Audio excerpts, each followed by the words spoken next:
கண்ணீரண்டும் தான் மயங்க என்ன தவம் செய்தேனோ என்னவென்று சொல்வேனோ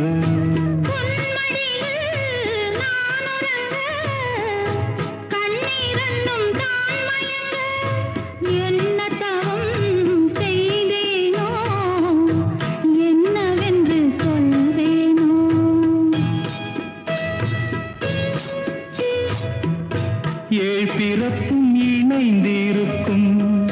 சொந்தம் இந்த சொந்தமம்மா வாழ்விருக்கும் நாள் வரைக்கும் தஞ்சமுந்தன் நெஞ்சமம்மா